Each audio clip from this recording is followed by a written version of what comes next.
Hey, everybody, it's your favorite Reconstructionists, Eric Brown and Phil Relly, and welcome to episode number 35 of the one and only show bringing you tips and tricks to working vehicle collision cases from the best experts in the industry every Wednesday. Today's topic is swipe right on your expert. So hold on tight. Here we go.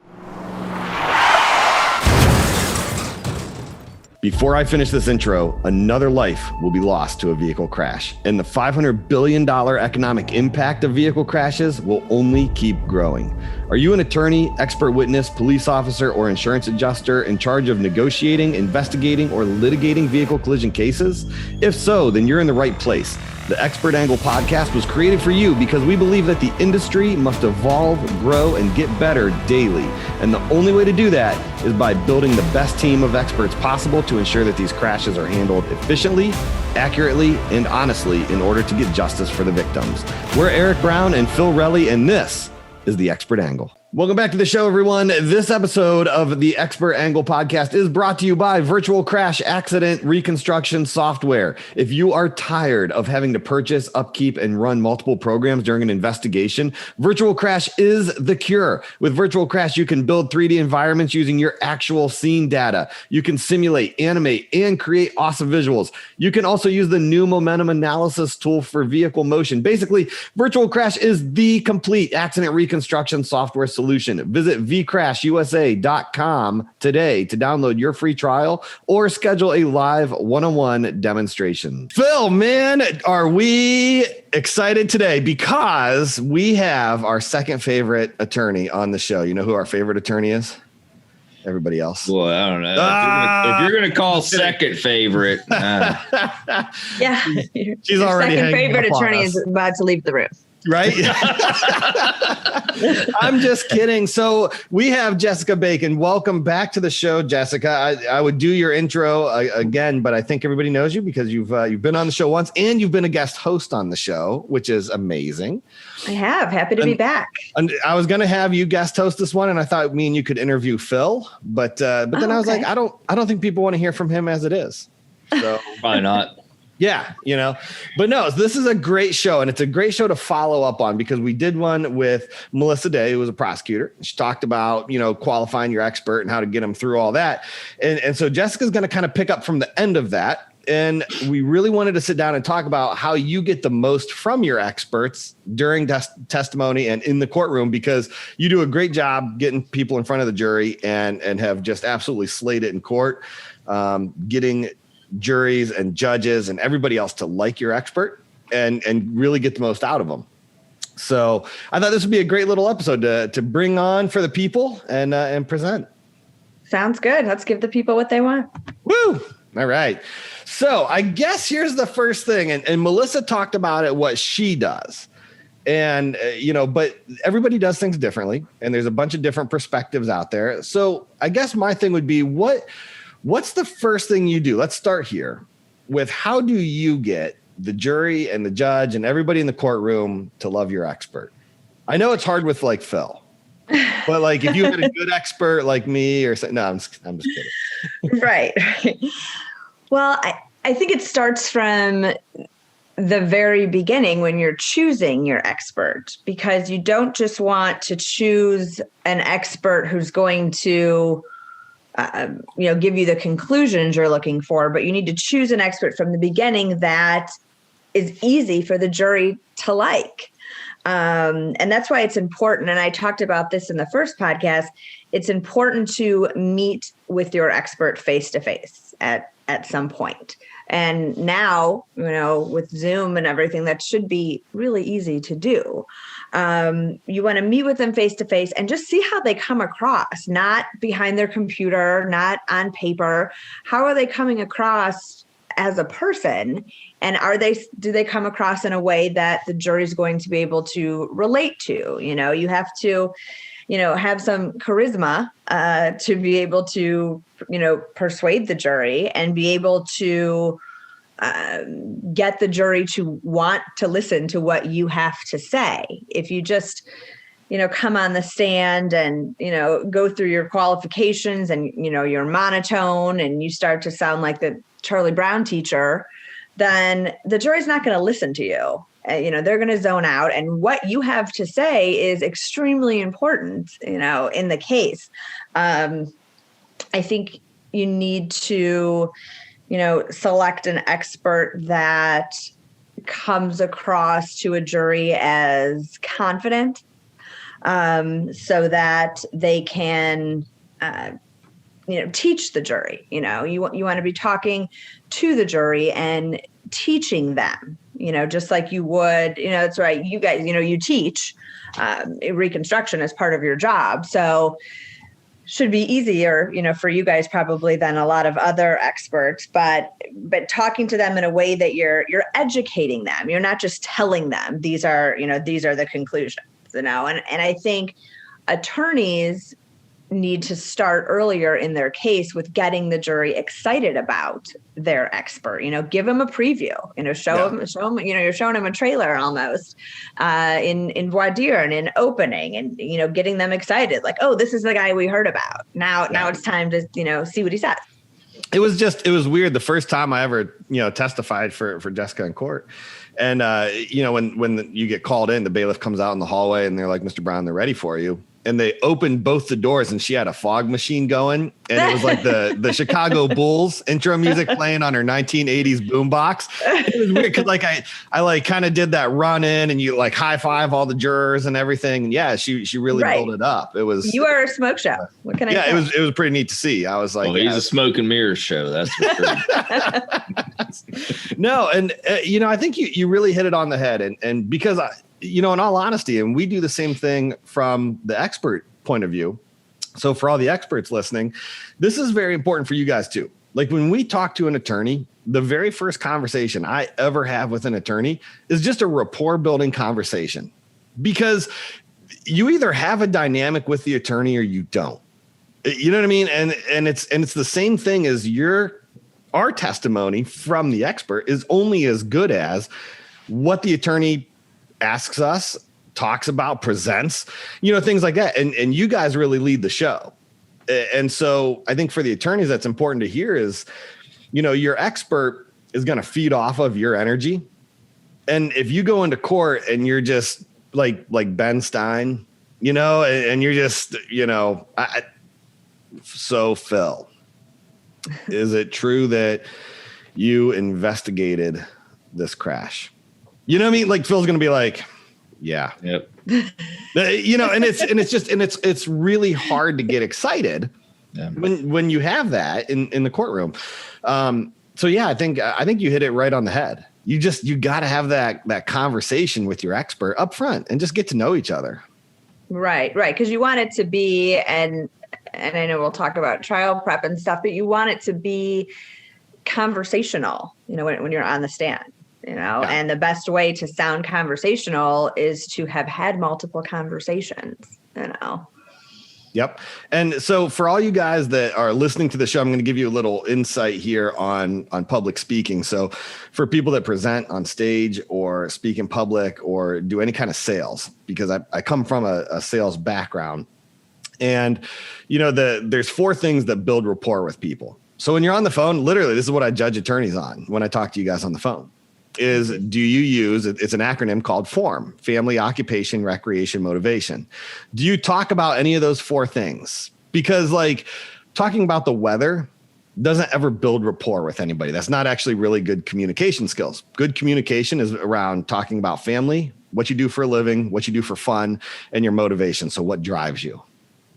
So listen for those. Next time you talk to an expert, write that down on a piece of paper. FORM, family, occupation, recreation, motivation, and just check off if they talk about any of those 4 things. It's interesting to see who does and who doesn't. Yeah. I don't know. Just a fun little. That's a good tip. Just a fun little exercise, because. And I knew, and funny thing about that is the first time that we met in person, 7-8 years ago, we were in the parking lot, walking over to the scene, and one of the first things you said when you got out of the car, you made a reference to the fact that you had twins. Mm-hmm. And so I knew, right from the get-go, that you were, a father and that you had twin daughters. Yep. Yeah, that's it. Good conversation skills. That's what it's all about. Good communication skills. Right. So, and you hit on a key word in there. And this is one Phil's really big on is you said that, you need smoke show. Was that the key word that I used? What was it? Smoke show. Was that? No. No, but you said you need an expert that's confident. And so this is real big here. I think that a lot of people get confused confident with cocky. You know what I mean? And so they either try to avoid being overconfident because they come off cocky, or they just put it out there and come off cocky.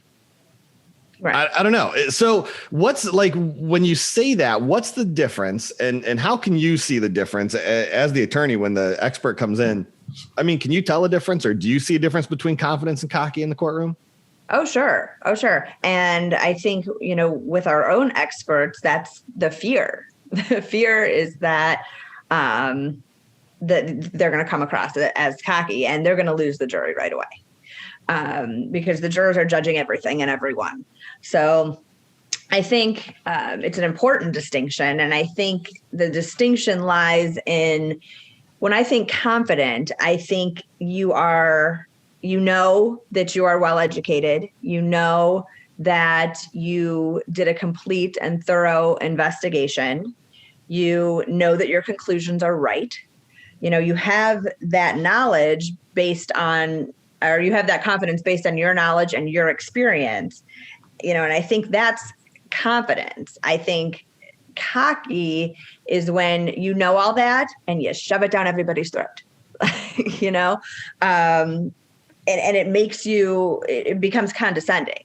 And I think with experts, the cross-exam is where that line tends to be crossed between confident and cocky, because when you're doing your direct exam, you've prepared with your attorney, you're going over everything, but when cross-exam comes, you go on the defensive naturally. The other attorneys get a little nervous too at cross-exam because we're just hoping that, you stand strong and you stay confident and you stay firm, in your convictions. But I think there's a tendency, especially, no offense, but with police officers, that's exactly to come across cocky on the stand. Yeah. And I was going to say, so I think most experts come from a law enforcement background. And I don't know, Phil, I mean, because I know this was something that you talked a lot about with the attorney that you worked with on your Daubert challenge, because literally that was like 6 hours you're on the stand of just getting beat up, getting drugged through the mud, questioned on everything for hours and hours and hours. Mm-hmm. And what's the secret? Because I think most cops that are listening right now that have business in the expert field, you have that instant kind of denial. I just said that and you're like, oh, not me. Right. Because you're cocky. But I'm telling you, cops come off. We do. If you ever actually objectively just listen to us, we are very condescending. We are, And so, I mean, like Phil, like when you were on the stand, I mean, how did you keep from like jumping over the box there and like chasing the other attorney around the courtroom and, choking him out? I don't know. He's like lots of Xanax, lots of Xanax. Yeah, I mean, don't get me wrong. There was a point in time where you started going into cop mode, and it just totally became about, I'm done with this. And you had to dig deep and figure out, wait a minute, it's tough for, if you're especially for police officers, I think, or someone that's very A type personality to when you get your buttons pushed and they keep pushing that same button. I mean, you just literally want to say, move on. I'm done, but that's where you just got to maintain your professionalism. You got to, remember why you're there. You're not there in the capacity necessarily as a police officer. In that situation, I was not. And just it was tough. There was a few times where I had to ask him to just repeat questions because I totally blacked out and was like, I got to find my neutral zone internally. Yeah, I had to definitely find it, or I was probably going to say something that was, just because I wanted to throw a dart, and that's just not what you need to do. Phil had Yankee candles set up on the front of the stand, burning incense. Did you have a little gong that you would like turn around and hit every time? I mean, I get it. I do. I get it. They had a job to do, and I understand that. But it is tough when you're the one on the stand, just constantly, deflecting blows to the head. It's tough to maintain focus on, what the goal is. I understand it's just their job and all that, but preparing for something like that is what you got to do. I mean, it made me a totally different person, the experience, just because it was like, wow, I never had dreamed that would be an environment that you'd ever find yourself in. Yeah. With not ever being in that situation, that aggressive of a situation, it was like, wow, it's kind of eye opening. So it was uncomfortable because you'd never been in that area before. And then you find yourself in it and you're like, holy crap. Well, you basically had to sit there for 6 hours and be bullied, because that's what those hearings are. And it's tough when you're as a police officer. It's tough to sit there. It's just not what you're trained to do. Right. So Jessica, let me ask you, coming from the outside world, and you do have some experience with cops because you're a magistrate. I am. So let me just ask this point blank for any of you experts that are listening right now, and you're like, I don't know that these guys are really on track. Is there a difference in the way that cops talk to people versus the way normal people talk? Yes. Yes, there is a difference. And with any expert, whether it's, a medical expert, a reconstructionist, a cop, on the stand, it's important that person has the confidence to know that they're the smartest person in the room on that topic, on their particular topic. Right. But their goal should be to relate to the jury and relay to the jury that knowledge that they have, so that the jurors feel empowered, and the jurors feel like, okay, he's the be all end all on this particular topic, and he wants me to also learn something here today that I can then apply, when I'm in the jury room. And a lot of times police officers, they believe they're the smartest person in the room on that topic that they're there on, but that's all they want people to know, is that they're the smartest person in the room on this topic. I don't think they really care if anybody walks out of that room with any more knowledge than they walked in with. Yeah. So. Well, and I think that's it, is because I think police officers and experts in general tend to, and correct me if I'm wrong, but they tend to say, they go in with the attitude of like, I'm going to control the situation, and I'm going to tell you as the jurors how to find. Like, oh, this guy is not at fault for this, or this guy is at fault for this because I said so and I'm smart.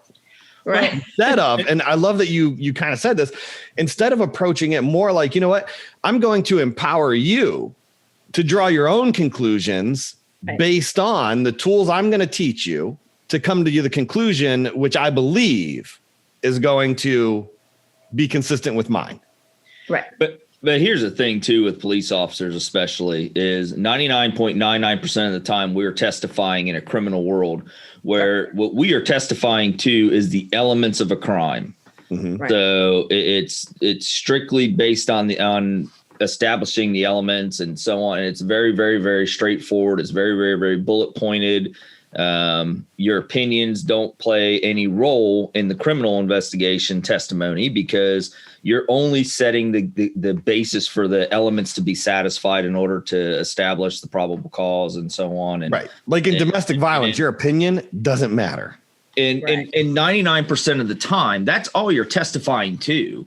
The, contributing circumstances and philosophy and science and all that has absolutely no bearing in the courtroom. So if you are testifying 99.9% of your time in this fashion, and then you find yourself in a civil situation or a civil case testifying on that 0.01%, it's tough to cross that line and shift your testimony style. Yeah. Especially because in the civil world, you got to realize that us as the experts don't control the courtroom. And I think that's hard for a lot of experts to give up that control because they're the very alpha male or alpha female type of personality. And in a courtroom, we're out of our element because it's your guys' world, Jessica, right? I mean, the attorneys and the judge run that world, not us. And I think that's a tough dynamic for some experts to grasp. And for police officers too, as much as I hate to say this, but look, Phil won't even let us have a conversation now. He's just like, I'm going to take control. But Eric and Eric, jump in here, and if you say the opposite of what you should say, I'm coming through the screen. Yeah. But let's just be honest. On the law enforcement side, is there a great working relationship between defense attorneys and law enforcement? Oh, crap. I was going to say, yeah. Like I golf with some of my defense attorneys. No, it's always it's always this versus this. Yeah. And it's always that fight. It's always the rivalry. So in the civil side, it is entirely different. And you find yourself, you're expert if they come from a law enforcement background. That's something I think on the civil side, attorneys need to be very cognizantly aware of that personality, because if they have that trait of, they view, the courtroom as the battleground, that may not be the person you want sitting in that bench testifying as the expert. Yeah. Right. And I think it's harder, for police officers too, because when a Reconstructionist does, has gotten a case, from the very beginning that this case could end up in trial and you could end up on the stand. So you can kind of do everything with that in mind, knowing that you're going to at some point be questioned on it. Mm-hmm. When a police officer is doing a police report, they don't assume that they're ever going to be in court being asked questions about decisions that they made that, at the time or at the scene. So I think Jessica's it's harder for them. Jessica's to never met be one of questioned these on it. Overtime hungry officers at 5 minutes before the end of their shift. Yeah. Trust me, they are doing things right there. They are pretty confident is going to lead to a court case. They want that callback time, that court time. I tell you, there's some officers that make a living off of court time.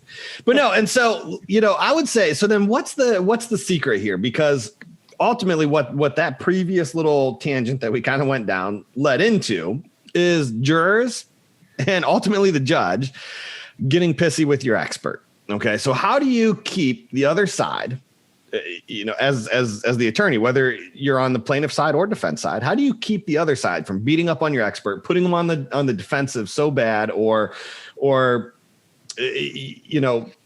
so how do you block some of those attacks, or how do you keep that from happening without pissing off a judge and jury with endless objections? Because every time you object, the judge is going to call a sidebar because you guys both argue. You're like, I object, blah, blah, blah, blah.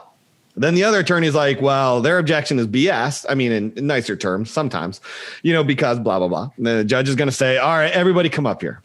And then they push that button and that white noise, the static, because for some reason we can't have white noise like the ocean, right? That doesn't work, or like whatever they call the white noise machines you turn on for your kids. Like, right. Maybe we should make it the Flight 328 engine. Right. Yeah. Like it legit.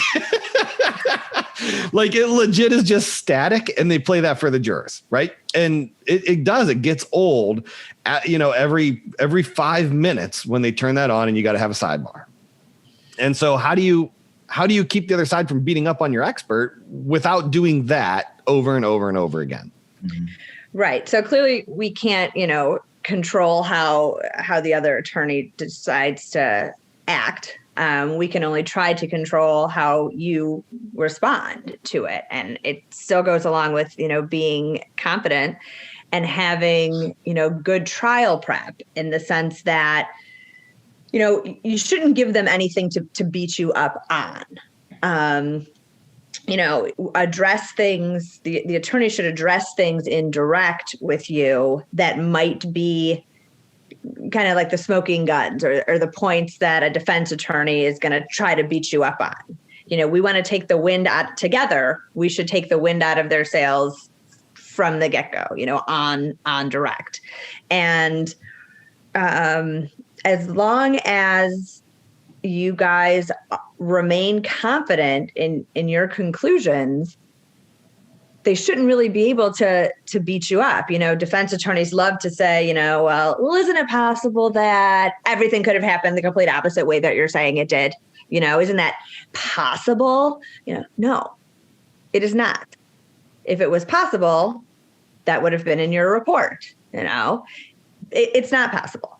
Yeah. This is how it happened and that's what they do. And that's when you stay confident, that's when they do try to beat you up, and we have to object that something's been asked and answered, or that they're, badgering you or whatever. But I think the best way to avoid getting beat up is to just not give them that opening. Yeah. So, and you hit on a key thing, trial prep. And so, because they're working with a bunch of different attorneys, I have noticed a lot of attorneys either have us come to the office and they're like, hey, why don't we meet, whatever. And it may be, my favorite ones are attorneys that call me and say, hey, let's meet at Top Golf and discuss. And that's yes. If you take me to Top Golf for trial prep, FYI, typically I waive my trial prep fees. But I'm just saying, just putting that out there. Was I charged extra when you had to come to my office till because midnight in a snowstorm? Yeah, because I kept trying to hit golf balls inside your office and you wouldn't let me. So I was, you absolutely got charged extra. But no, it's so during trial prep. I mean, is this where it's important to get a game plan? And we've talked about this, I think, in previous episodes. But if there's bad, unfavorable facts in the case. Negative facts. There you go. Negative facts.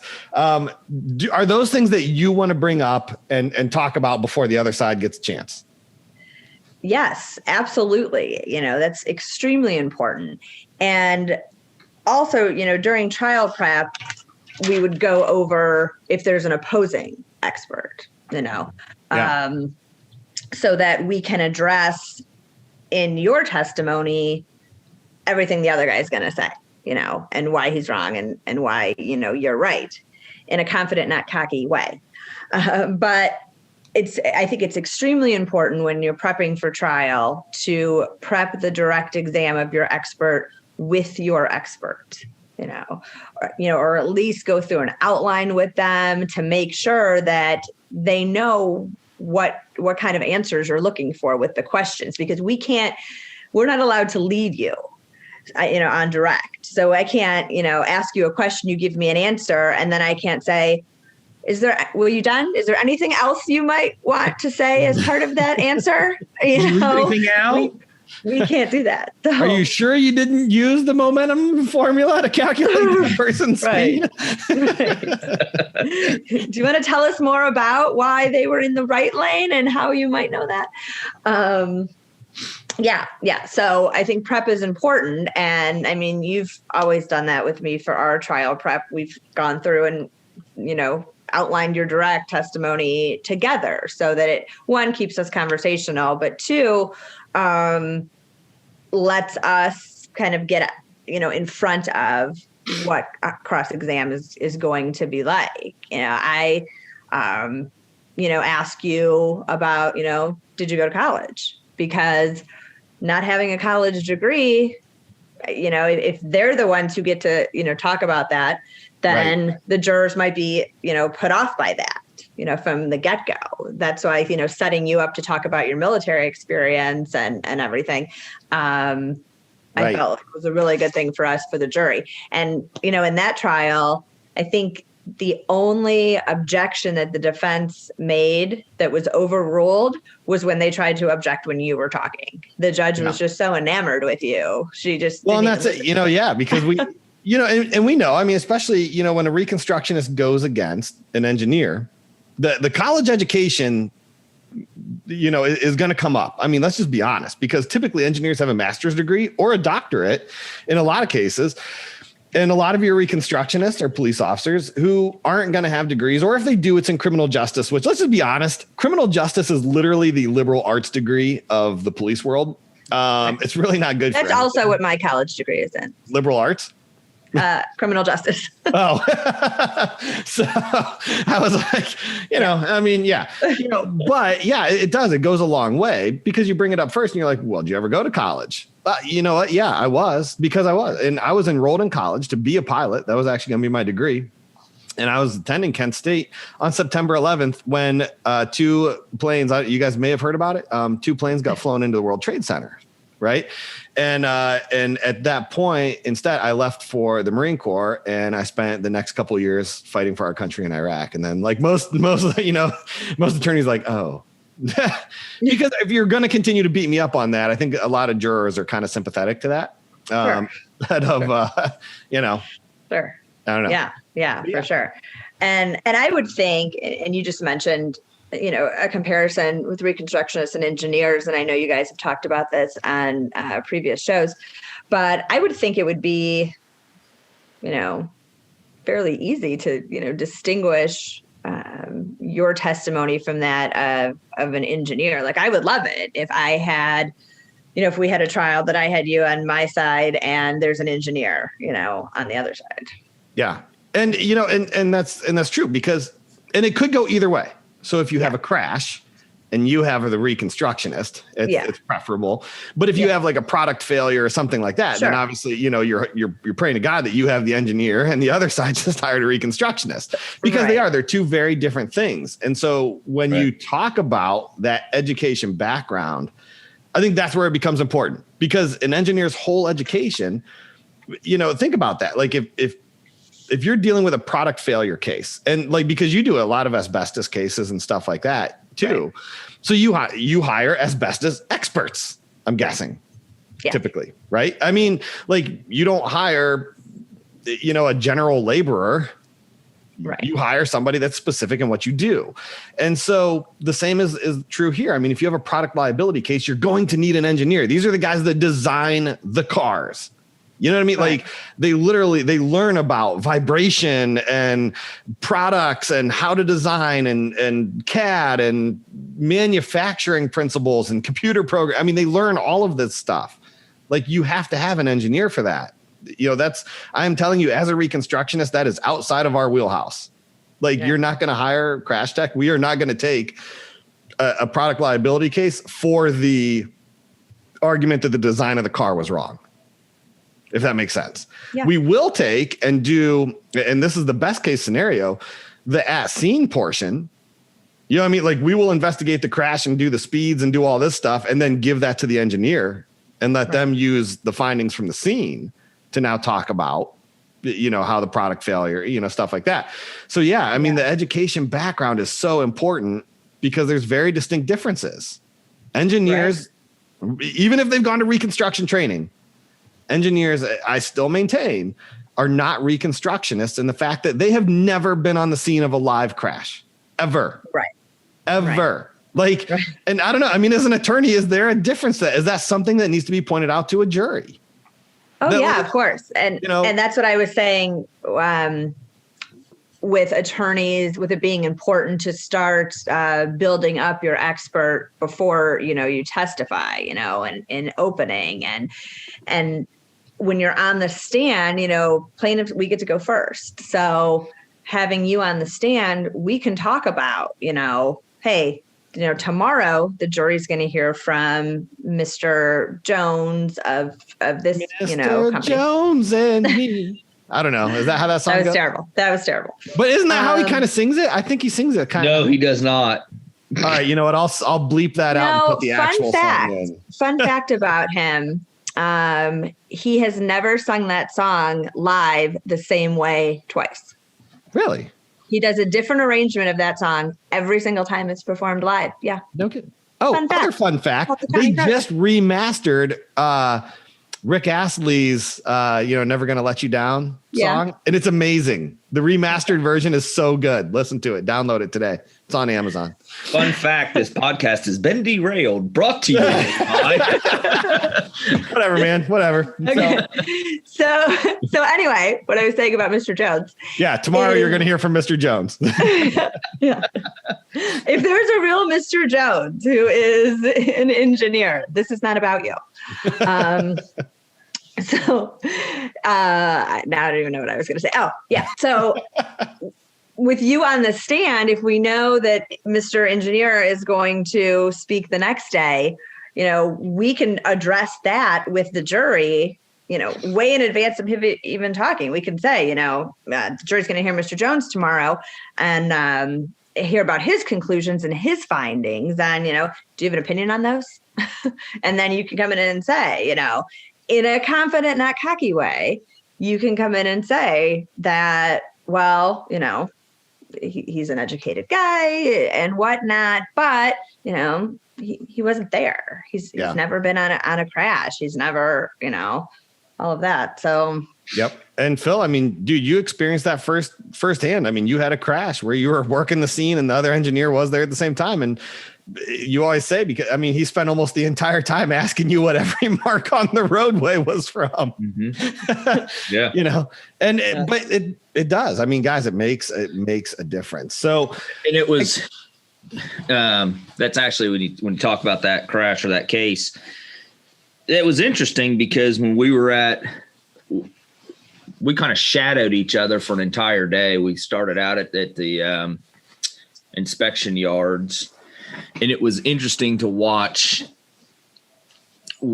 him on his inspection, because we were, we certainly would share a little bit of the same interest in certain areas, but then he took off in really weird locations of the vehicles, looking for specific, what he was looking for from an engineer, lens, which kind of made me the heck's he doing? Crashes up here. And why is he looking back here? I thought maybe Jimmy Hoffa was back there and he's not going to get all the glory for finding him. So I wanted to be there. Right. But so it was kind of interesting there. And then, like you say, when we got out to the scene, you could definitely see the difference in, I don't want to say comfort level, but and that may be where it falls, what category it falls. But when we were looking at the cars, he was just entrenched, couldn't pry him away. And once we got to the scene, it was kind of the squirrel syndrome, kind of fish out of water experience. Yeah, it's interesting, especially working trucking cases, because we did an inspection where you had me, who, me and you have our background in commercial truck enforcement. And then the other expert was a retired trooper that was one of their Mickeys, who's the commercial motor vehicle inspectors. And then you had an engineer. And it was funny because me and the retired trooper were kind of on the same, we're very brake chambers, tires, looking for cracks in frame rail, like the stuff that we inspect. And the engineers out there with a micrometer measuring the width of the metal utilized in the frame rail and stuff. And it was so interesting to see the difference. And it's really neat, to actually observe the differences. But yeah.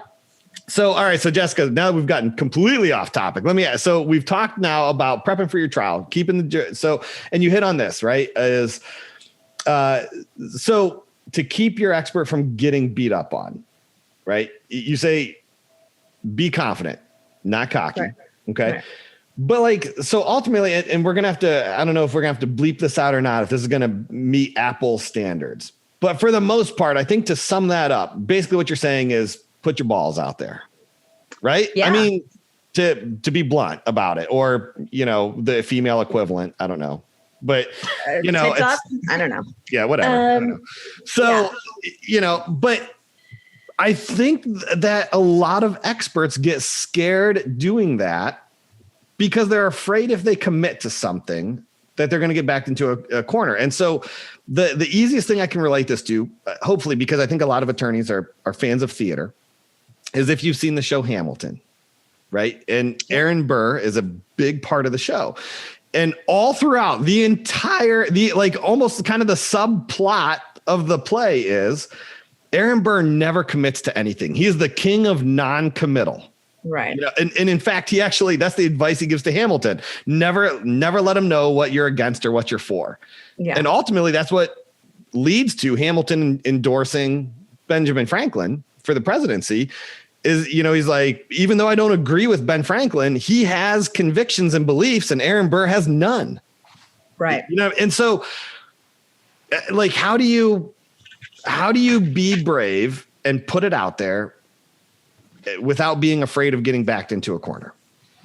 Yeah. And I think it just starts with knowing that you did a proper and thorough investigation, knowing that everything you put in your report, you know, is accurate, and that you're going to be able to, you know, have that in mind when you're doing your report, that you're going to have to back this up.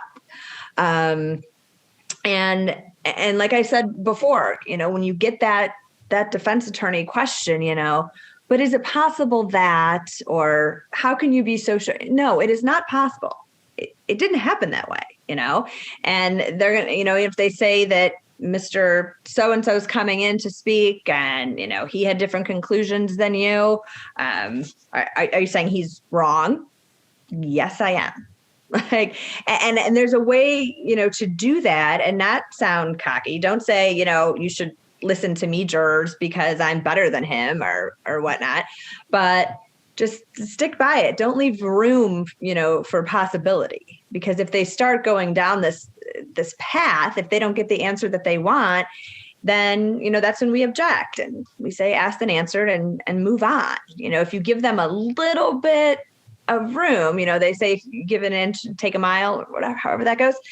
That's exactly what they'll do, you know, and I think it's important too that when you're answering questions, if it's something that just wasn't part of the scope of your investigation, you know, say that, you know, and don't give an answer. Say, you know, yeah, that may be true, but I wasn't asked to determine. Yeah. Speed. Yeah. I was never asked to opine on that.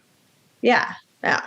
And, you know, if I had been asked to opine on that, maybe say like, I would have said, you know, X, Y, and Z, but, you know, just stay, you know, reined in, you know, stay in your lane, what you guys like to say, and know that you're right. What you said was right. If you were wrong, I wouldn't put you on the stand. You know, if I thought you were going to get beat up because you were a liar for hire that day, you know, I wouldn't use you. I wouldn't put you on the stand. So just know that the attorney that you're working with should instill the confidence in you, you know, from the very beginning, through trial prep and all of that. So just don't be afraid to say the other person is wrong, or there is no possibility that it could have happened another way. Well, and I think, you know, a lot of experts, we never are there for the closing arguments. Typically we leave. You know, we get on the stand, we say our piece. You should stick around. We might, well, I'm saying typically. I've stayed around for a couple closing arguments. Typically, here's the problem though, is like me, because I'm kind of, if you guys haven't noticed, I like to talk and I'm sort of showman-y a little bit. I don't know if that's a word. Showman-y? Okay. I don't know. Anyway. A bit of a showman? Yeah. So like, I kind of want to beat my head against the wall during closing arguments, because I'm like, I would have said this, even though I'm like nowhere near it. So like, you know, I'm writing my own closing arguments, and I'm like, I probably couldn't say half of it, but whatever, you know. But no, so I think that they never are there to hear the closing. And so if you give the other attorney an inch, you know, if they do those hypotheticals, well, you know, is it possible to happen this? Is it true though that the other side is going to use all of that against you in the closing? So while you think you're doing yourself a favor by being non-committal, what's their closing going to sound like? Right.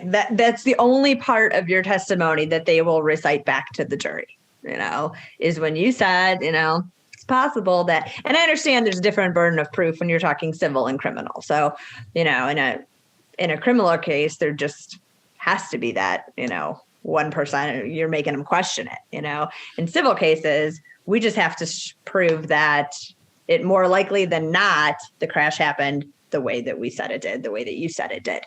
But Yeah.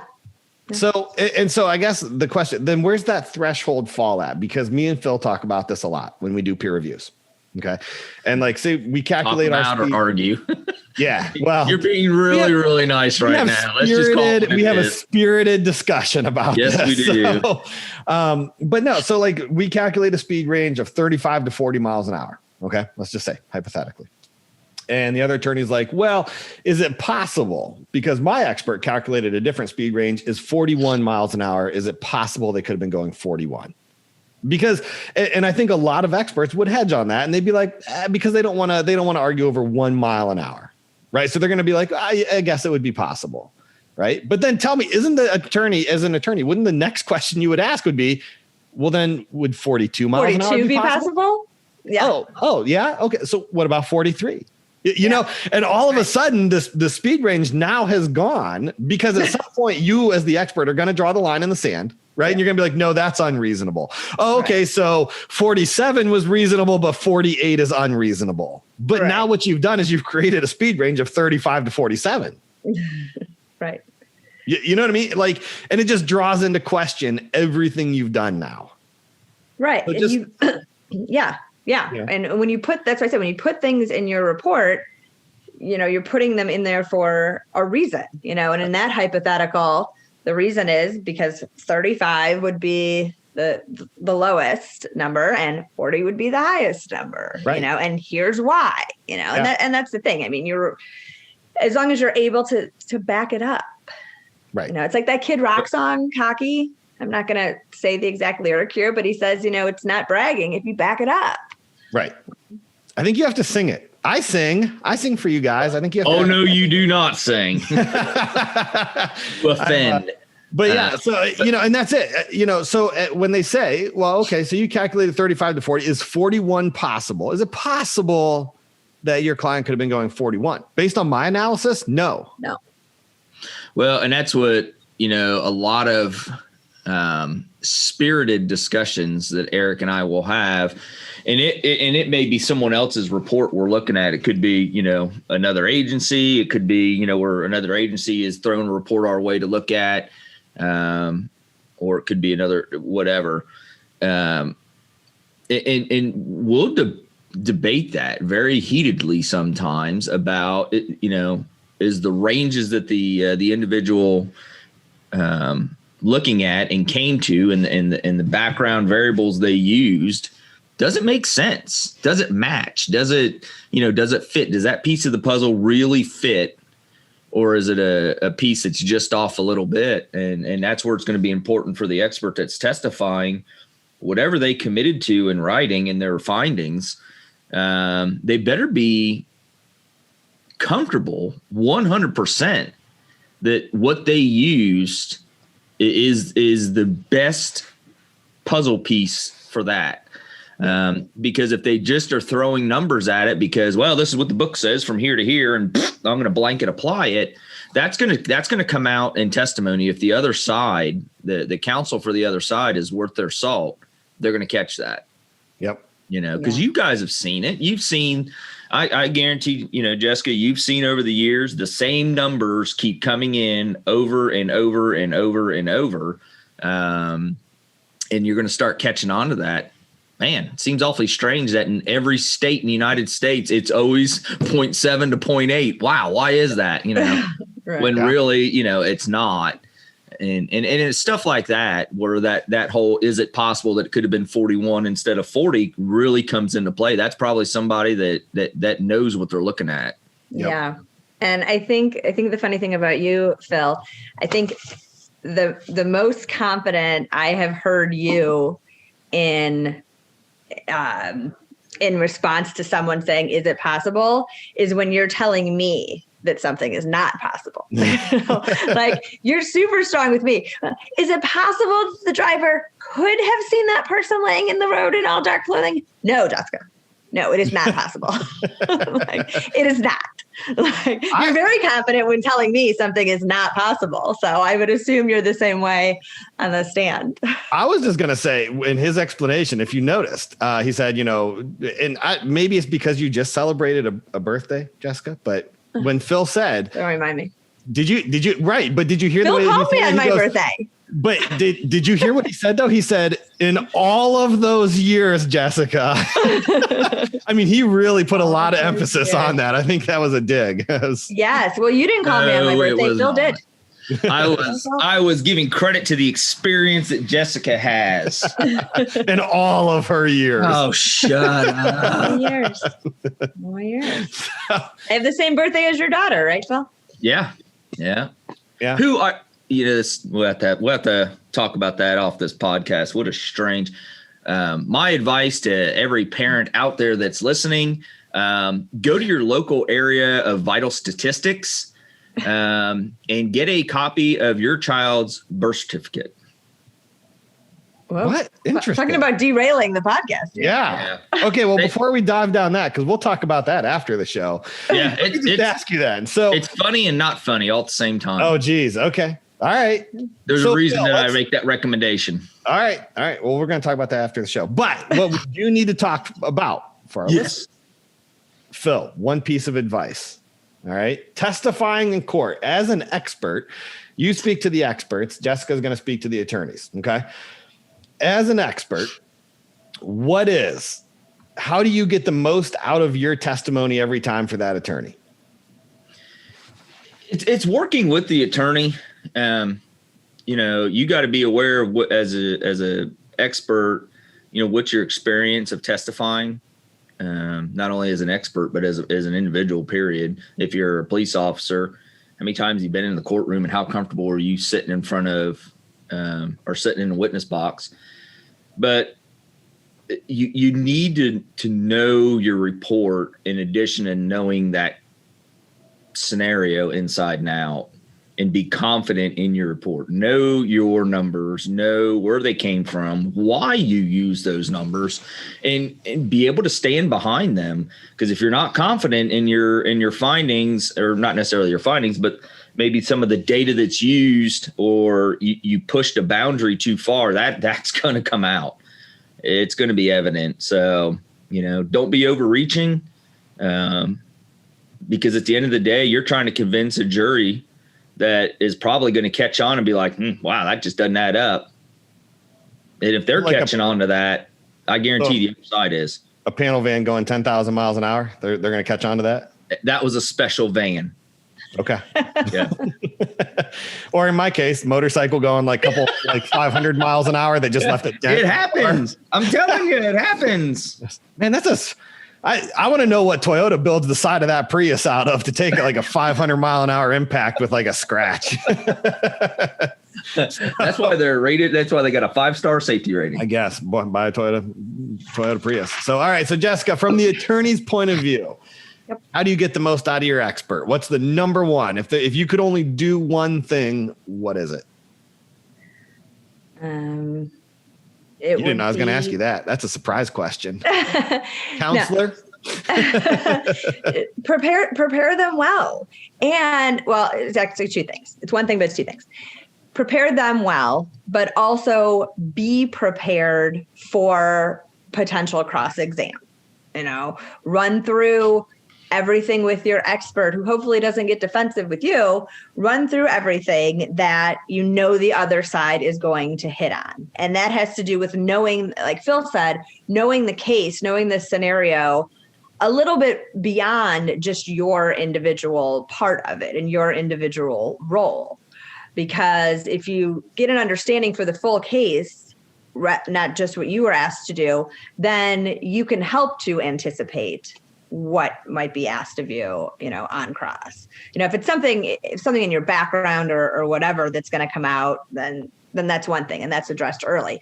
But, if you feel that there's something in your report that you're not completely confident with, you need to be upfront with that with the attorney, so that, they know how to question you on it, and you can anticipate what the other side might, try to poke holes in. Yeah. Absolutely. There you go. I want to piggyback off of Jessica for just a second. Nope, you already had your hand. Hop on. All right. I think from the expert, you need to understand that this is a joint effort between you and the attorney you're working with, and it needs to be that relationship.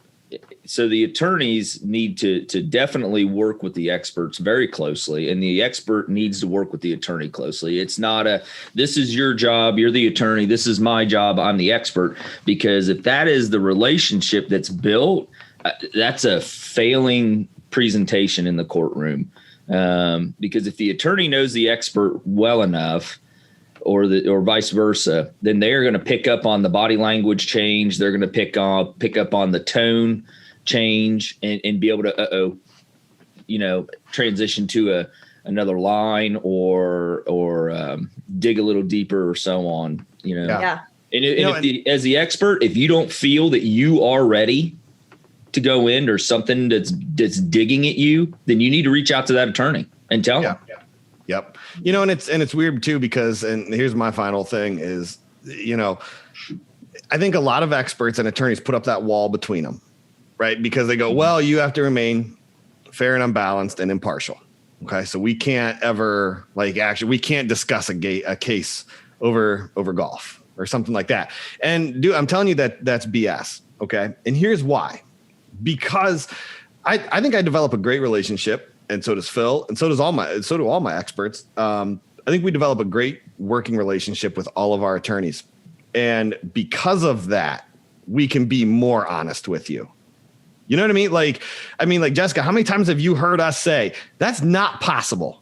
No, that's wrong. We can't do that. I think you have a problem with this case. You probably shouldn't take this one, whatever the case may be. You know what I mean? Like that's what can actually happen if you develop a good relationship. So instead of putting a wall up to remain fair and impartial, develop a good enough relationship that you can be brutally honest with that attorney and tell them, this is not this is where your problem is.